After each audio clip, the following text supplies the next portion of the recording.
그래서 우리 아까 전에 제가 office.com으로 들어가면 된다고 말씀을 드렸잖아요. 그래서 처음 들어가면 이렇게 챗 GPT와 같은 코파일럿 챗이 보여지게 됩니다. 자, 얘는요, 여러분들이 쓰시기가 편한 게 여기 엔터프라이즈 얘도 크기를 조금 키우면 얘도 사라지는군요. 여기 있네요. 자, 엔터프라이즈 데이터 보호가 같이 실행이 돼요. 챗 GPT는 여러분이 올린 자료, 여러분이 뭐 올린 내용 다 얘가 학습을 하지만 이 코파일럿 챗은 얘를 학습을 하지 않습니다. 여러분들이 안전하게 활용을 하실 수가 있게 돼요. 그리고 GPT-5 사용해 보기 얘를 딱 누르게 되면 추론까지 가능해집니다. 그래서 여러분들이 편리하게 이용을 하실 수가 있어요. 자, 그래서 여러분들 요 AI에 대해서 한번 살펴보려고 하는데요. 잠시만요. AI라서 지금 제가 파일을 하나를 열게요. 그걸 같이 보면서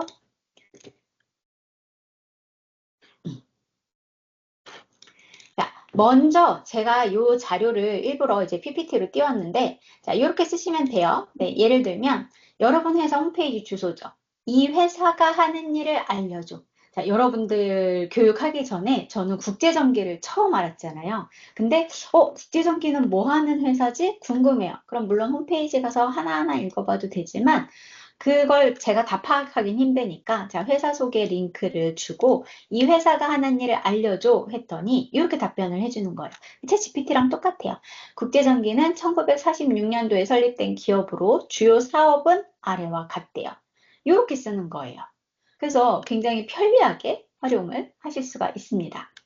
그리고 이제 좀 더 디테일하게 업무에 한번 써볼게요. 자, 여러분들이 예를 들어서 이런 일을 해야 한다고 칠게요. 자, 2026년도에 전기 관련 법령이 조금 바뀔 거래요. 그래서 국가법령정보센터에서 그 정보를 찾아서 정리를 해달라고 할 거예요. 내가 하는 게 아니라. 제가 하려면 법령정보센터 가서 정보 찾아서 요약 정리하고 다 너무 힘들어요. 자, 정리해달라고 하고 법령별 세부 조문 비교표를 만들어 달라고 할 거예요. 그리고 우리 회사 업종이 제조업, 전기업, 건설이죠. 그러면 우리 업종에 미치는 이 법령이 미치는 영향을 분석해 달라고 할 거예요. 그리고 이 내용을 보고용으로 임원이 이해하기 쉽게 간결하게 정리해 달라고 할 거예요. 그리고 그 내용을 워드 파일로 만들어 달라고 할 거예요. 그리고 메일로 초안을 써달라고 할게요. 원래 이 일을 하려면 며칠 걸리죠. 네, 한번 보세요. 제가 이 일을 아침에 잠깐 요 교육 전에 제가 먼저 코파일럿하고 대화를 했습니다. 자, 그 화면을 제가 그대로 보여드릴게요. 자, 그대로 넣은 거예요. 요거 자료 갈 거니까 나중에 테스트 한번 해보세요. 2026년도 변화하는 전기 관련 법령을 정리하는데 국가법령정보센터 여기 law.go.kr의 정보만 이용해서 정리해 했더니 얘는 진짜 2초? 길어야 3초 만에 다 정리를 합니다. 이렇게 바뀔 거고 이렇게 바뀔 거고 자, 전기안전관리법은 공포 6개월 경과라서 2025년 하반기인데 2026년도에 적용이 될 거래요. 그리고 전기설비 기준도 이때 적용이 될 거고 쭉쭉쭉 정리가 됐습니다. 법률이. 그리고 정리 포인트는 이렇게 요약 정리를 해요. 그리고 여러분들이 이거 어디서 찾았어? 해야 되죠. 그래서 원문을 알아서 이렇게 링크로 정리를 해줍니다. 그럼 요약 정리가 그냥 깔끔하죠. 자, 그리고 나서 제가 뭐라고 했죠? 각 법령별로 세부 조문 비교표 만들어 했더니 정리를 해서 어때요? 종전에 어땠고 개정 신설 삭제 어땠고 시행일은 어땠고 표로 한 번에 싹 정리가 됩니다. 그럼 사람이 이 일을 하나하나 정리를 안 해도 되죠. 그래서 정리가 이렇게 쫙 됐어요. 그래서 그 다음에 우리 회사 업종인 제조업, 전기업, 건설업에 미치는 영향도 한번 분석해 했더니 얘가 열심히 타임라인과 관련해서 또 제조업, 그리고 여기 우리 전기업, 그리고 밑으로 내리니까 건설업까지 어떤 규제가 있고 어떤 영향이 있고 정리를 쫙 해주죠. 그래서 이렇게 R&R, 어떤 경영과 조직 관점에서 R&R 및 우선순위 어떻게 해야 된다고 정리까지 쫙 해줍니다. 그럼 우리 미리 준비를 할 수가 있겠죠. 자, 그 다음에 이 내용을 이제 다 정리가 됐어요. 그럼 임원분들한테 보고를 해야 되겠죠. 그래서 보고용으로 임원이 이해하기 쉽게 간결하게 정리해줘 합니다. 그러면 임원용 1페이지 브리핑 해서 한눈에 보는 핵심 포인트, 그 다음에 업종별 영현 요약, 그 다음에 데드라인 페널티 표 쫙 만들어 줍니다. 그리고 90일간의 액션 해서 임원 결제용으로 어떤 일을 해야 하는지 쫙 보여줍니다. 출처가 보여지죠. 자, 그러면 이제 뭘 할 거냐면 얘를 가지고 문서를 만드실 거잖아요. 근데 그냥 할게요. 이 내용을 워드 파일로 만들어줘 하니까 파일로 그냥 뚝딱 만들었습니다. 제가 파일을 클릭을 해볼게요. 그러면 워드 파일이 이렇게 열리고요. 지금 여러분 보시는 것처럼 워드 문서가 자동으로 이렇게 작성이 되는 거죠. 그럼 여러분들이 따로 막 자료 만들고 찾고 이런 걸 하지 않으셔도 되는 거예요.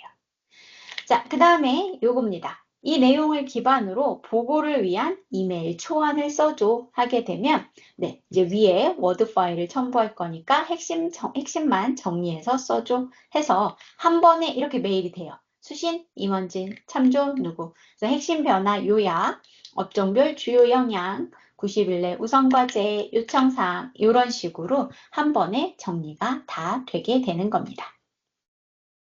자, 그 외에도 이런 것도 가능해요, 여러분. 이건 조금 재밌게 해볼까요? 자, 여러분들이 팀장님이 시키신 일을 업무가 너무 바빠서 못했어. 그럴 수 있죠? 자, 화주까지는 꼭 한다고 말씀드리고 죄송하다는 메일을 써줘. 정중한 어투로 써주고 중간 정도 길이로 써줘. 이렇게 하는 거예요. 자, 여러분들이 업무를 못해서 죄송하다는 메일을 쓰기가 쉽지가 않죠. 무슨 내용을 써야 될지도 모르겠고. 자, 제가 보내볼게요. 얼마 만에 얘가 일을 하나 보세요. 어때요? 1초도 안 걸리죠? 자, 팀장님, 최근 지시해 주신 업무에 대해서 보고드리지 못한 점 진심으로 죄송합니다. 업무가 몰리는 시기와 겹쳐 일정 조율에 어려움이 있었고 결과적으로 팀장님께서 기대하신 일정 내에 마무리하지는 못했습니다. 굉장히 디테일하죠. 그래서 여러분들이 고객한테 응대하는 메일이라든지 팀원, 구성원, 팀장님, 리더분들께 메일을 보낼 때도 이렇게 쓰시면 돼요.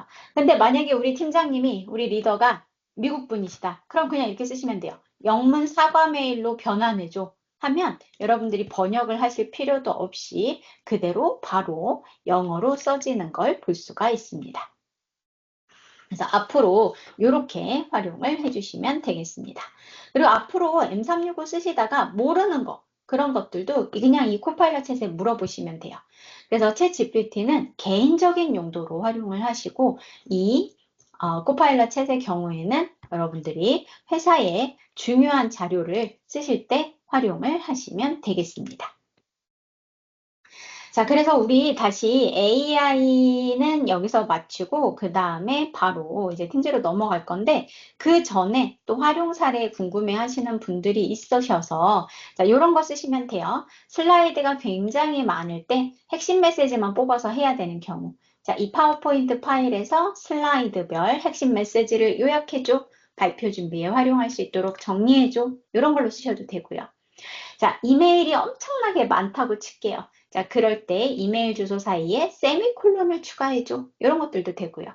또 회의록이 있습니다. 그러면 그 회의록을 그대로 첨부를 하셔서 자, 이 회의록 파일 요약하고 이번 주 주요 안건으로 정리해줘. 이렇게 하셔도 되고요.